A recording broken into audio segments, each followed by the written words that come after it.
Primera de Pedro, capítulo 5, verso 12, esa parte final, los saludos finales de la carta. Dice: por conducto de Silvano, a quien tengo por hermano fiel, os he escrito brevemente amonestándoos y testificando que esta es la verdadera gracia de Dios en la cual estáis. La iglesia que está en Babilonia, elegida juntamente con vosotros, y Marcos, mi hijo, os saludan. Saludaos unos a otros con ósculo de amor. Paz sea con todos vosotros, los que estáis en Jesucristo. Amén. Oramos. Amado Dios, muchas gracias damos por el tiempo que podemos juntarnos como tu iglesia, con la expectativa de que tú obres en medio nuestro. Aquieta nuestros corazones, nuestros pensamientos, podamos en nuestro corazón en este momento rendirnos en adoración ante tu palabra, inclinarnos ante ella como la palabra de autoridad que viene del Dios eterno. Pedimos que podamos así recibirla en nuestros corazones, pero oramos que el Espíritu nos hable más allá de lo que hemos de decir en este momento. Tú eres poderoso para transformar la vida de las personas y has determinado hacerlo a través de la predicación de tu palabra. Podrías haber escogido muchas otras maneras, 1000 maneras diferentes de hacer esto, pero has decidido hacerlo así, todo con el propósito de que tú seas glorificado y exaltado. Por eso, Padre, guíanos en este tiempo, en el nombre de Jesús. Amén. Hemos estado nosotros considerando el final de esta carta. Hemos hablado la semana anterior, cuando consideramos esos dos nombres que Pablo menciona allí. Uno es Juan Marcos, del cual hemos dedicado un mensaje, ¿sí? Y hay otra persona que se menciona en estos saludos, que es Silvano, versículo 12, por conducto de Silvano. De él vamos a hablar en esta mañana lo que se dice ahí en ese pasaje acerca de Silvano. Necesitamos todo este tiempo para poder exponerlo, ¿sí? Es abundante el contenido de la Escritura en cuanto a este hombre del Señor mencionado allí. Ese Silvano es mencionado en otros pasajes de la Escritura como Silas, así que si usted es lector de la Escritura y encuentra en otros pasajes como el libro de los Hechos, que recién leyeron el capítulo 15 allí, como también la carta a los tesalonicenses, como la carta a los colosenses allí, y la carta a los corintios, allí nosotros vemos que Silvano es mencionado como Silas. Son la misma persona. La diferencia entre un nombre y otro sencillamente es que uno es arameo y otro es latín. Por eso aparece de diferentes maneras, pero se trata de la misma persona. Y aparece por primera vez, este Silvano, aparece por primera vez en el relato bíblico, en Hechos capítulo 15, verso 22. Por eso yo les pedí a los hermanos que tienen la lectura que lean Hechos 15, porque ya tienen ahora el contexto, están en contexto para no tener que yo hacer mucha referencia a todo lo que ese capítulo dice, ¿no? Y se lo menciona allí participando junto con otros líderes de la iglesia en ese Hechos 15, en ese concilio que se organizó en Jerusalén para tratar el tema de la salvación por gracia. Ese concilio fue el primer debate doctrinal que tenemos registrado en la Escritura y que ustedes ya han leído recién hace un momento. Ahí estaba, participando de ese debate doctrinal para poder dejar asentada que la doctrina de la salvación es una doctrina de gracia y que no hace falta ninguna obra del ser humano para que Dios pueda darnos la entrada eterna a su presencia. Ha sido por gracia, ha sido comprada por Cristo en la cruz, y eso fue el tema a tratar en ese debate doctrinal. Y ese debate fue debido a que algunos judaizantes enseñaban que había que hacer algo más, aparte de la fe, para ser salvos. Bueno, el debate llegó a una resolución que obviamente no hacía falta más nada para ser salvos, sino creer en Cristo, llegar en arrepentimiento y fe a Cristo. Y la resolución, ¿sí?, de dicho concilio fue enviada a la iglesia de Antioquía en manos de un tal Judas, de sobrenombre Barsabás, y de Silas. Y ahí aparece Silas, ¿sí?, enviado por la iglesia en Jerusalén junto a este Judas, enviados a la iglesia en Antioquía para llevar esta resolución, la resolución oficial de parte de la iglesia en Jerusalén sobre este tema doctrinal. eran varones principales entre los hermanos en Jerusalén. El verso 32 de Hechos 15 nos dice a nosotros que eran profetas, ¿sí? Eran profetas, o sea, tenían el ministerio junto a los apóstoles, los profetas, de establecer la base doctrinal de la iglesia. En el Nuevo Testamento, en el libro de los Hechos, y durante un buen tiempo existió, aparte del ministerio de los apóstoles, el ministerio de profetas. No es tan conocido ese ministerio porque resaltan más en el Nuevo Testamento los apóstoles, pero junto con ellos tenían el mismo ministerio, apóstoles y profetas en el Nuevo Testamento, y Silas era uno de esos profetas. Era uno de esos profetas, ¿sí? Junto a los apóstoles, ellos tenían el ministerio de establecer la base doctrinal de la iglesia. O sea, lo que nosotros creemos como iglesia de Cristo fue establecido en el tiempo del Nuevo Testamento cuando comenzó la iglesia. Pusieron el fundamento. Efesios capítulo 2, versículo 20, no hace falta que lo busquen, dice que la iglesia es edificada sobre el fundamento de los apóstoles y profetas. Ahí menciona a los dos, Pablo, cuando escribe los Efesios. Dice que los apóstoles y los profetas tenían este ministerio de dejar asentadas las bases doctrinales de la iglesia, lo que nosotros creemos, aquello en que se fundamenta nuestra fe, los apóstoles y los profetas lo dejaron asentado. Esto significa que les fue encomendado a ellos, apóstoles y profetas, el ministerio fundacional. Así se llama ese ministerio, dejar establecidas las bases de la fe cristiana. Así como los cimientos, hermanos, de una casa se echan una sola vez y luego se empieza a edificar, se inicia la edificación, así, ¿sí? Los cimientos de la iglesia, lo que nosotros creemos, nuestra doctrina de fe, fue establecida en el inicio de la era cristiana. Los cimientos de una casa se echan una sola vez. No se está haciendo los cimientos todo el tiempo. Se echan una sola vez. Y los cimientos de la fe cristiana, la doctrina que establece nuestra creencia en cuanto a la salvación, en cuanto a Dios, todo lo que tenemos contenido allí en la Escritura, fue establecido una sola vez. Y ese ministerio se le encargó a los apóstoles y a los profetas, ¿sí? Y eso fue el inicio del comienzo de la iglesia.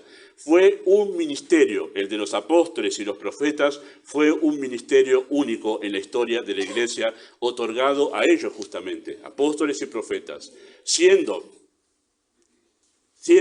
un ministerio fundacional, ¿sí? Ese ministerio de dejar establecidas las bases, el fundamento de la iglesia, sucedieron cosas que no se repitieron en la etapa de edificación de la iglesia, o que no se repiten en esta etapa en que la iglesia está siendo edificada ya, porque los fundamentos ya se echaron.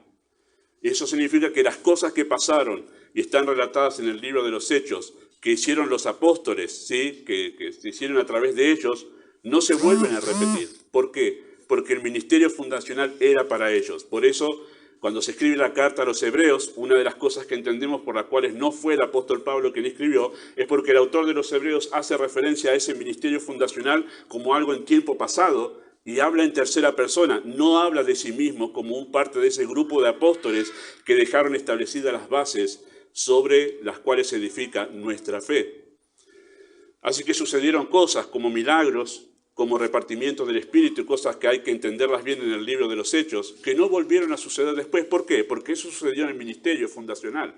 Permítame hacer simplemente en paréntesis hacer un paralelo con aquella vez que Dios dio la ley por primera vez al pueblo de Israel. Cuando Dios dio la ley al pueblo de Israel por primera vez, sucedieron cosas que nunca más sucedieron, como Moisés, 40 días en el monte, donde dice que el monte se cubrió de una nube, relámpagos y fuego había alrededor de él, algo que nunca más sucedió, pero era el inicio, se estaba fundando algo en cuanto a la revelación de Dios que nunca más después volvió a suceder. Se estaba dejando asentadas las bases de la revelación de Dios escrita. Hasta ese momento, hasta el monte Sinaí, Éxodo capítulo 20, la revelación de Dios era dada de manera oral, se transmitía de manera oral. Pero a partir de Éxodo 20, la revelación de Dios ahora es palabra escrita.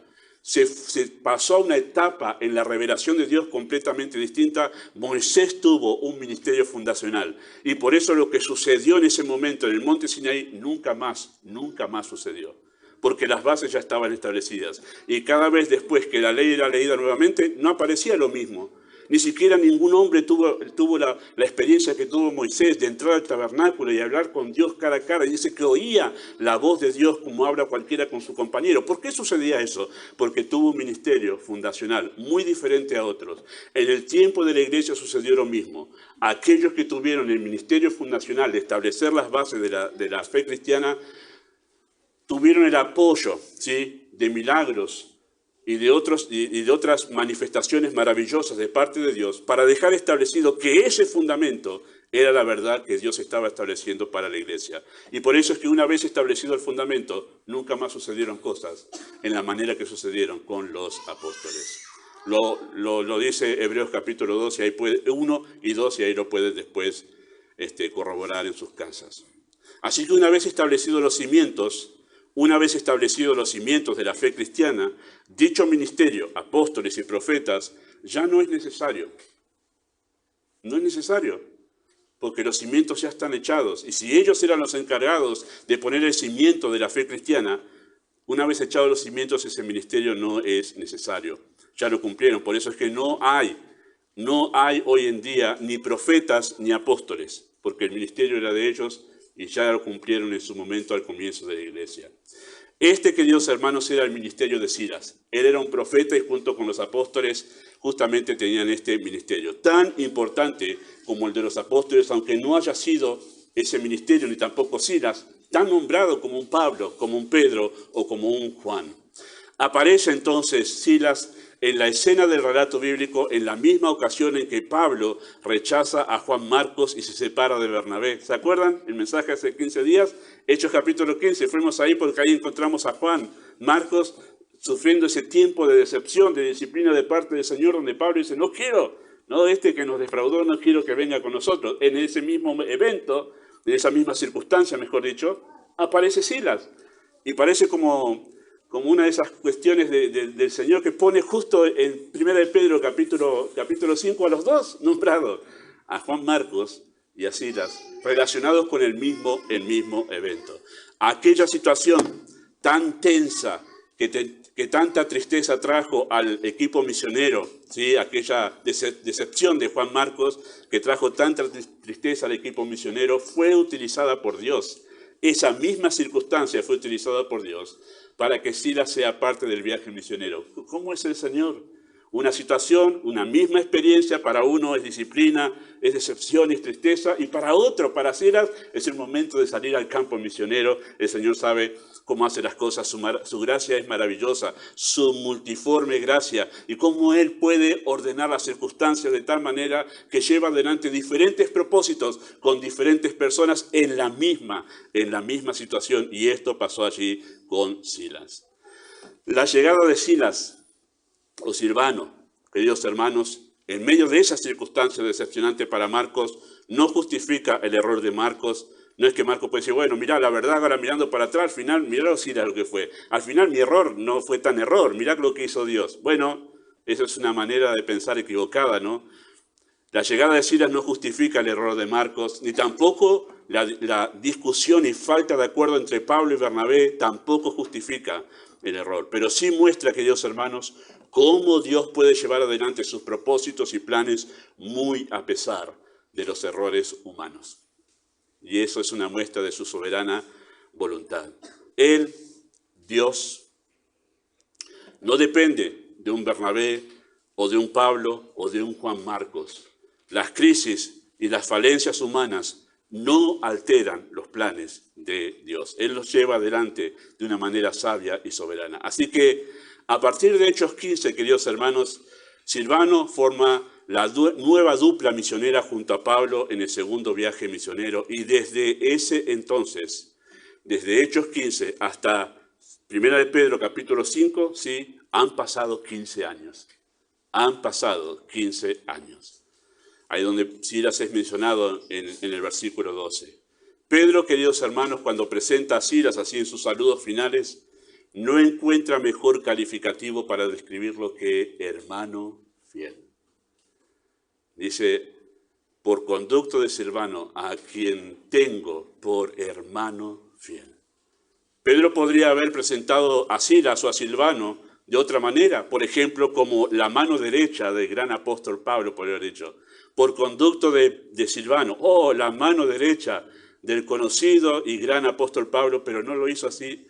O podía presentar a Silvano de otra manera y decir como el apóstol, acá le envío esta carta con el apóstol, el fundador de la iglesia, quien dejó las bases establecidas de nuestra fe. Podía haberlo presentado así. O podía haberlo presentado como el hombre que llenó del evangelio el imperio romano, porque fue junto con Pablo fundando iglesias, pero no lo presentó así.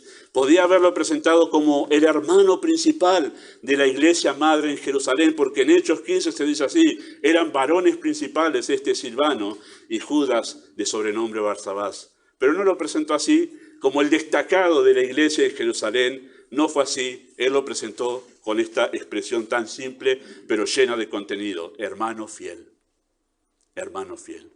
No le cabe otra expresión, no le cabe otra descripción a Silvano que cuando lo miro digo, hermano fiel, hermano fiel. Así lo describe mejor. Queridos hermanos, la fidelidad es la virtud de carácter que nos impulsa a honrar nuestro compromiso con el Señor por sobre cualquier otro compromiso, más allá de las circunstancias que se presenten, y manteniendo el mismo nivel e intensidad de compromiso, ya sea en lo mucho como también en lo poco. Esa es la fidelidad a la luz de la Escritura. La fidelidad es un fuerte sentido de responsabilidad, es tener un peso de obligación dentro de nosotros motivado por el amor al Señor. La fidelidad nos lleva a sentirnos obligados a ser fieles al Señor, a cumplir con el Señor, mejor dicho, por amor a Él. Eso es la fidelidad desde las Escrituras. Y cuando Pedro está describiendo a Silvano, ese hermano, dice, él es fiel. Él ha mostrado sin duda alguna que tiene un compromiso con el Señor mayor que cualquier otro compromiso en este mundo. Él tiene un fuerte sentido de la responsabilidad, tiene un peso en su corazón que lo lleva a estar obligado con el Señor, pero por amor a Él. Eso está diciendo Pedro con esa expresión. Pero queridos hermanos, Pedro no utiliza esa expresión hermano fiel como solemos a veces nosotros utilizarla a la ligera. Él no utiliza esta expresión a la ligera. Esa palabra que ustedes encuentran allí en el versículo 12, por conducto de Silvano, a quien tengo. Esa palabra tengo que encontramos allí, en el original significa esto, hacer un balance. Eso significa esa palabra tengo. Y llegar a una conclusión luego de una exhaustiva examinación. Interesante, ¿no? A quien tengo, a quien he examinado exhaustivamente y he llegado a esta conclusión, que eres un hermano fiel. ¿Por qué? ¿Por qué tenía que hacer esta examinación Pedro, justamente, para después darle esa carta, para que la lleve justamente a las iglesias de Asia Menor? ¿Por qué necesitaba esta examinación? Bueno, porque necesitaba para poder llevar esa carta de alguien fiel, de alguien altamente comprometido, que se sienta obligado a terminar esta tarea de llevar esta carta a las iglesias de Asia Menor. Pedro necesitaba de alguien que demuestre fidelidad tanto para establecer las bases doctrinales de la era cristiana, como también fiel para llevar una carta a las iglesias de Asia Menor. Y aunque la tarea parecía menor, tenés que llevar esta carta, aunque la tarea parecía menor, en realidad no lo era, considerando los riesgos que corrían los creyentes en tiempos de persecución estatal. Si alguno de los soldados romanos lo encontraba, lo paraba y abría la carta, sabían que venía de algo que estaba condenado en el Imperio Romano en ese momento, que era ser cristiano. Así que había un gran riesgo sencillamente en llevar esta carta. Por eso es que Pedro precisaba a alguien fiel, que ante el peligro de ser apresado, de ser encarcelado y hasta ser muerto, esté dispuesto a llevar esa simple carta hasta las iglesias de Asia Menor. Incluso, queridos hermanos, algunos piensan que Pedro se refiere a la ciudad de Roma en forma codificada, ¿sí? Cuando dice ahí, habla acerca de la iglesia que está en Babilonia, elegida juntamente con vosotros, y Marcos, mi hijo, saludan. Esa expresión Babilonia, Pedro la utiliza para referirse a la ciudad de Roma. No es que estaban en Babilonia la ciudad, sino estaban en Roma, desde allí escribe, pero escribe de manera codificada. los hermanos ya sabían que cuando se escribía de esa manera, esta es una carta de Roma, no es de Babilonia, y algunos piensan que era para proteger justamente a los hermanos de la iglesia en Roma, pero también proteger a quien estaba llevando la carta. Tal era el peligro que así tuvo que escribir Pedro, o mejor dicho, dictarle Pedro esta carta a Silvano, porque él era un amanuense, él estaba copiando la carta, era un hombre instruido, Silas, era un hombre de letras que podía editar bien la carta para que sea escrita de la manera correcta. Así que Pedro necesitaba, queridos hermanos, de alguien que tome seriamente como un desafío de fe, tanto lo mucho como también lo poco, lo mínimo en la obra del Señor según nuestro criterio, no hablo en términos humanos. Pedro necesitaba de alguien que asuma como importante estar participando del concilio doctrinal allí en Jerusalén hace 15 años atrás, como también que tome importante el tener que llevar esta carta a las iglesias de Asia Menor. El contenido de la carta, queridos hermanos, como vamos a ver en el próximo mensaje, ya va a ser el final ese, en el próximo mensaje final de esta carta, el contenido es la verdadera gracia de Dios, de eso vamos a hablar. Demandaba a este tipo de personas. El contenido de esa carta demandaba el tipo de personas que Pedro había escogido, confiable, que muy a pesar de los riesgos, haría llegar la carta a destino. Por eso lo examinó y dijo, ahí tengo a alguien fiel. Ese es el que necesito para que lleve esta carta hasta las iglesias. Pedro, al evaluar a Silvano, utilizó el parámetro que Dios utiliza para evaluar a un creyente y confiarle un ministerio. Dice así, 1 Timoteo 1:12, dice Pablo, doy gracias al que me fortaleció, a Cristo Jesús, nuestro Señor, porque me tuvo por fiel, poniéndome en el ministerio. Me examinó, me halló fiel y dijo, puedes estar en el ministerio. Interesante, ¿no? Esa es la vara de Dios. El primer requisito de Dios para darle un ministerio a alguien, que sea fiel. Y Pedro utilizó el mismo criterio de Dios para evaluar a Pedro y saber si realmente le podía confiar esta tarea, que a los ojos humanos podría ser menor, pero necesito a alguien fiel. Necesito a alguien fiel.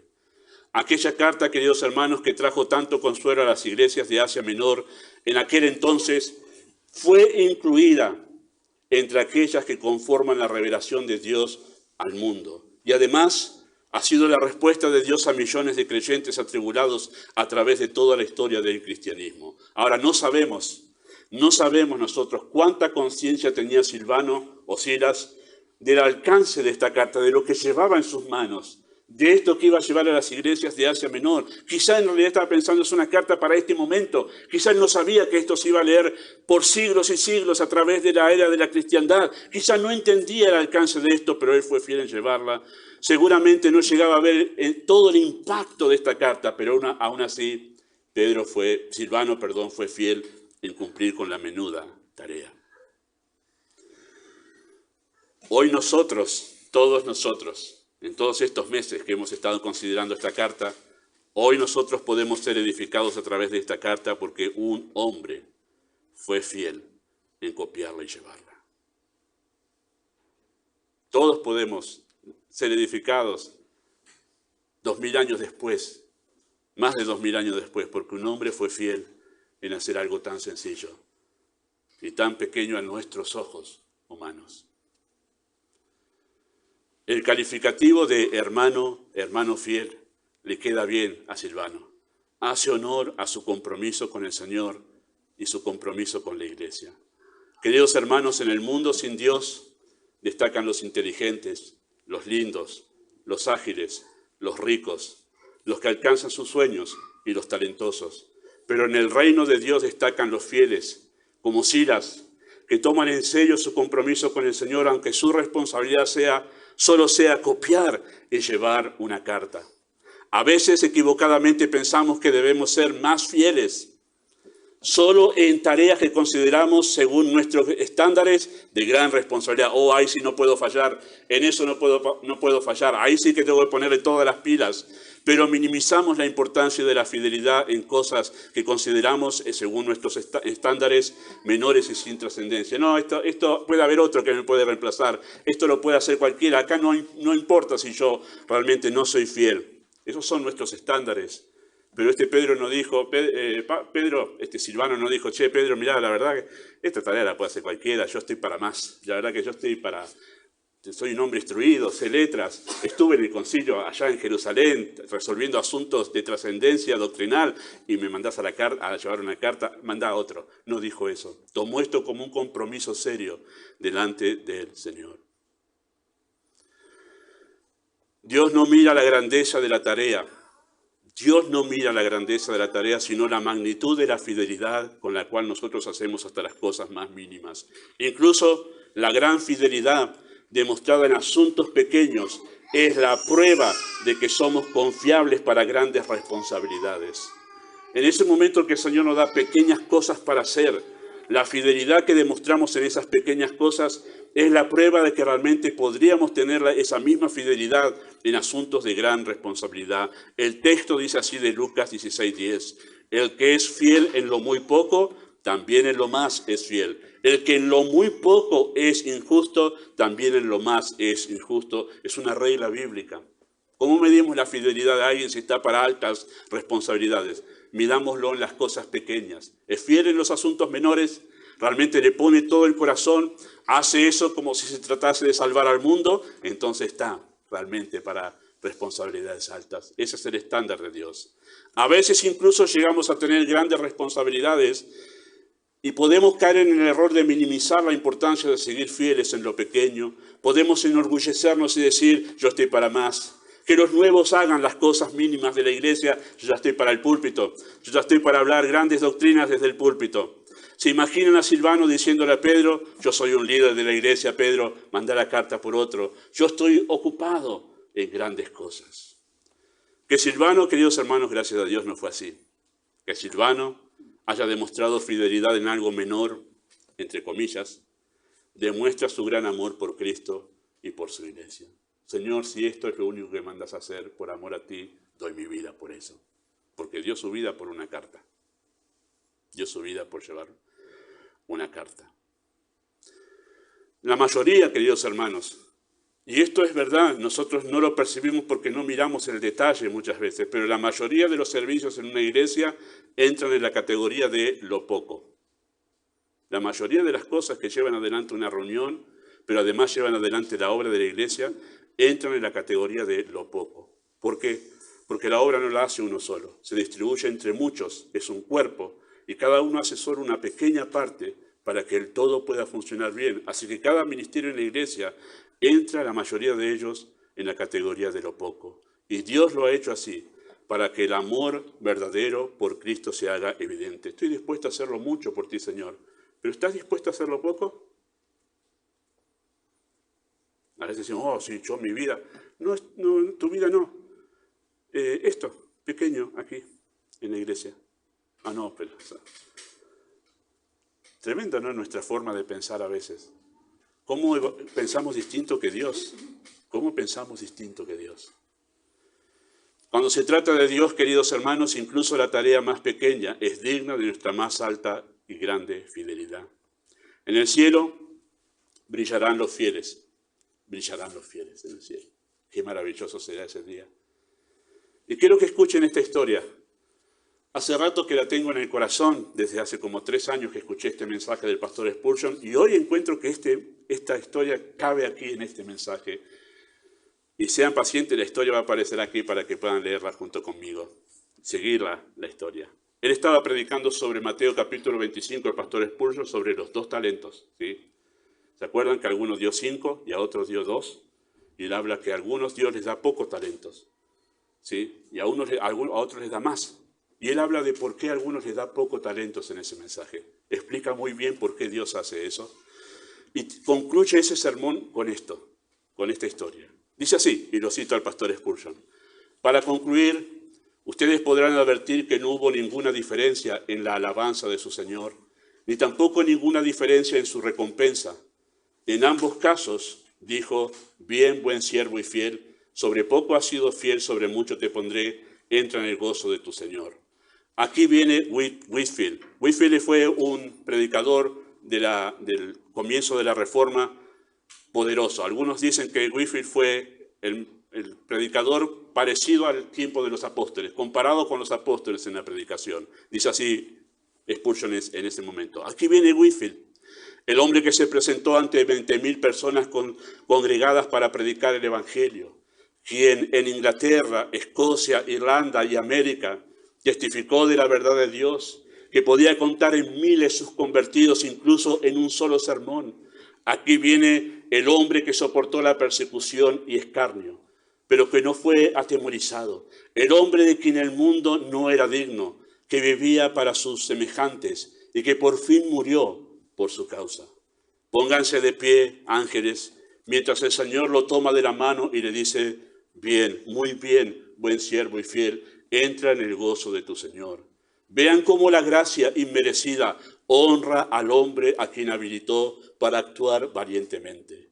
Pero presten atención, presten atención. ¿Quién viene allá? Es una pobre mujer que se ve muy descarnada, que sufría de tuberculosis. De vez en cuando brotaba la fiebre y tuvo que permanecer acostada durante 3 años en su lecho de enferma. ¿Acaso sería la hija de un príncipe? Ya que parece que el cielo está haciendo mucho alboroto por causa de ella. No, ella es una pobre muchacha que ganaba su sustento con su aguja de costurera y que trabajó hasta consumirse, puntada, puntada, puntada, de la mañana a la noche. Y aquí viene. Descendió prematuramente a la tumba, pero aquí viene con sus gavillas de mieses plenamente maduras para entrar al cielo. Y su Señor le dice: bien hecho, buena, fiel y sierva. Buena y fiel sierva. Sobre poco has sido fiel, te pondré a gobernar muchas cosas. Entra en el gozo de tu Señor. Ella toma su lugar junto a Whitfield. Pregunten qué fue lo que hizo y descubrirán que solía vivir en una casucha escondida, en un oscuro callejón de Londres. Y otra pobre muchacha, alegre pero cambiante, acostumbraba a venir para trabajar con ella. Y esta muchacha enferma le contó de Cristo. Y solían, cuando se sentía bastante bien, ingeniárselas para asistir a la capilla o a la iglesia juntas. Al principio le resultaba difícil convencer a la otra chica que fuera, pero la presionaba amablemente. Y cuando la chica se descarrió un poco, la otra nunca se rindió. Solía decirle: oh Juana, yo quisiera que amaras al Salvador. Y cuando Juana no estaba con ella, solía orar por ella. Y cuando Juana estaba con ella, oraba con ella. Y de vez en cuando, mientras cosía, le leía una página de la Biblia, pues la pobre Juana era analfabeta. Y con muchas lágrimas procuraba hablarle del Salvador que la amaba y que se había entregado por ella. Por fin, después de muchos días de firme persuasión y de muchas horas de tristes desilusiones y de muchas noches de desvelo y de oraciones salpicadas de lágrimas, por fin vivió para ver que la joven profesara su amor por Cristo. Él la dejó y se enfermó y estuvo en cama hasta que fue llevada al hospital, donde murió. Cuando estaba en el hospital, solía tener a su lado unos cuantos folletos y los distribuía entre quienes venían a verla. Procuraba, si podía, atraer a las mujeres a su alrededor y les daba los folletos.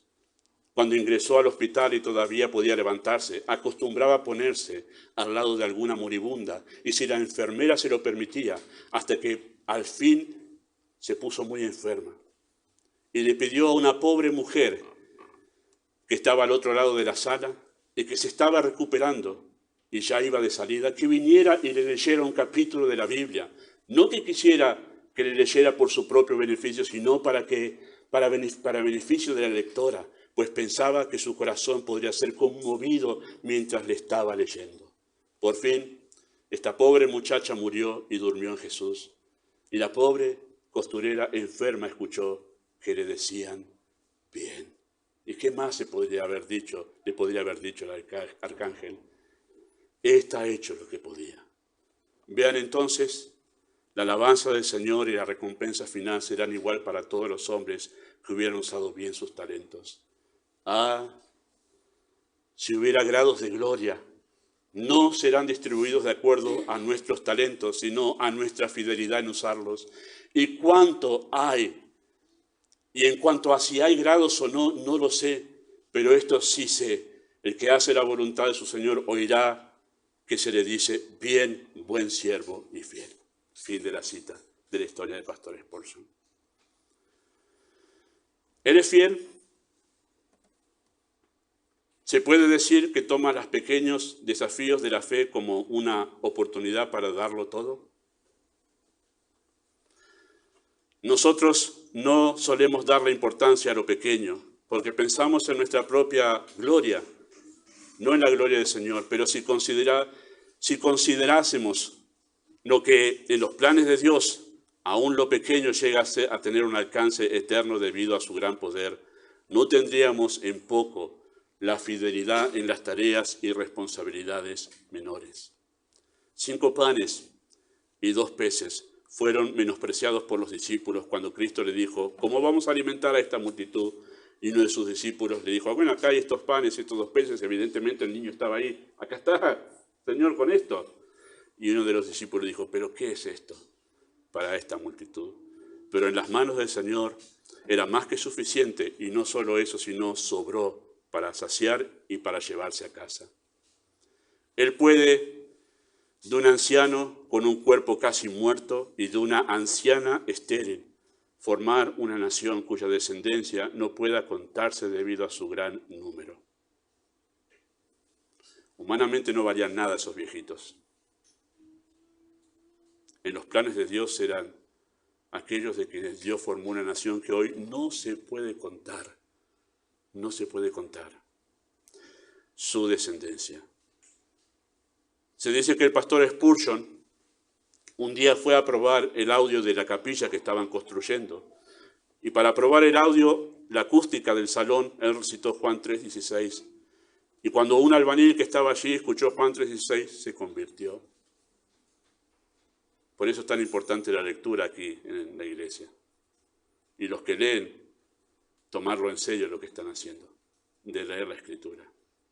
Yo le he dicho ayer a uno de los hermanos que los sábados cuando leemos el libro de los Salmos, que estamos yendo capítulo por capítulo, yo escucho a Dios hablarme mientras leemos el libro de los Salmos. La obra de Dios se lleva adelante por medio de millones de creyentes fieles en lo poco. Nosotros no valoramos lo poco, pero Dios lo recompensará públicamente en el día de Cristo. En aquel gran día, cuando estemos ante Cristo, no será la grandeza de las responsabilidades lo que hará la diferencia entre un creyente y otro, sino la magnitud de la fidelidad. ¿Cuán fieles han sido? Ya sea porque tuvo que predicar desde el púlpito o porque tuvo que tocar la guitarra en la iglesia, o porque tuvo que acomodar los bancos, o porque simplemente tuvo que estar en la puerta recibiendo a las personas. Y hablo simplemente desde términos humanos, pero a los ojos de Dios, Él dice esto en Malaquías capítulo 1. ¿Quién hay de entre vosotros que encienda las lámparas en mi templo de balde? ¿Qué está diciendo? El que enciende, el que solamente se ocupa de encender las lámparas, Él no lo hace de balde, yo lo recompenso por esa tarea. A los ojos humanos, pienso en ese levita que le tocaba esa tarea y volver a casa y que los hijos de papá, ¿qué haces en el templo? Enciendo las lámparas. No, pero no predicar, no. Yo enciendo las lámparas. Y el chico, si trasladamos eso a la maestra, le pregunta, ¿qué trabaja tu papá? Enciende lámparas. Pero a los ojos de Dios, eso es valioso porque dice, no lo hace de balde. Yo lo veo y yo lo recompenso. Yo estoy seguro que de nuestra iglesia, cuando estemos en la presencia del Señor, estaremos parados allí. Podré gozarme de ver pasar, cuando el Señor llame a cada uno de los creyentes aquí, dile, bien, me acuerdo, y bien por haber limpiado mi casa, bien por haber sido fiel en estar en la puerta recibiendo a quienes llegaban. Muchos de ellos recibieron una gran impresión de la iglesia en Lavallol por cómo los recibiste, por cómo los atendiste, cuán amable fuiste, bien, buen siervo y fiel. El Señor hará eso. El Señor recompensará todas esas cosas. Nosotros nos olvidamos. El Señor no. Él no es injusto para olvidar vuestra obra de amor, el amor que ha mostrado a los santos. Deberíamos cambiar nosotros nuestras perspectivas de la obra de Dios, de la iglesia de Cristo, de las reuniones, para saber que no es cosa menor. No es cosa menor. Y muchas mujeres, muchos creyentes, como aquella mujer en Lucas capítulo 2, cuando el Señor fue a ser presentado, luego de haber nacido, a ser presentado conforme a la costumbre de la ley, se encontró con dos personas allí en el templo. Eran dos ancianos. Tan menospreciados los ancianos en nuestra cultura, en la Biblia son exaltados y son reconocidos. Y uno de esos ancianos era una mujer anciana que tenía cerca de 100 años y un poquito más. Pero la Biblia dice que enviudó 7 años después de haberse casado. Las mujeres se casaban más o menos a los 15 años en ese tiempo, en esa cultura, así que estamos hablando desde los 22 años, permaneció soltera hasta los 100 y pico. ¿Y qué dice el libro de Lucas? Era fiel en estar en el templo orando. Y dice que cuando vio al Señor que vino a ser presentado y se dio cuenta que era el Salvador, hablaba a todos de Él. No ganó el mundo con el Evangelio, pero Dios dijo, la vamos a destacar aquí, en este libro, que va a ser leído por millones y millones y millones de personas a través de toda la historia de la humanidad. Acá está ella, que fue fiel, siempre estuvo. Y nosotros tomamos tan poco, ¿no?, la asistencia a los cultos, como se puede reemplazar. No, a los ojos de Dios, no. Es más, Malaquías dice que hay un libro escrito para aquellos que piensan en Dios. Eso será recordado en el día de Cristo. Yo sé que tú pensabas en mí y tú meditabas en mí en ese momento. Yo estaba ahí, yo pude leer tus pensamientos. Eso será reconocido también en la presencia del Señor. Nosotros debemos cambiar nuestra perspectiva de cómo ve Dios su obra, lo grande, pero lo pequeño también. Amado Dios, tantas gracias damos por haber dejado esta riqueza espiritual en la mano de Silvano, él mismo escribiendo su nombre allí, escuchando al apóstol Pedro que dice, hermano fiel. Oh, deseamos que así se pueda hablar de nosotros, creyentes fieles. No hay mayor calificativo al que podamos aspirar, fieles. Porque en la presencia tuya, en la eternidad, en el fin de los tiempos y delante de todos los ángeles, una cosa se dirá, fiel. Bien, buen siervo y fiel. Pedimos tu bendición en nombre de Jesús. Amén.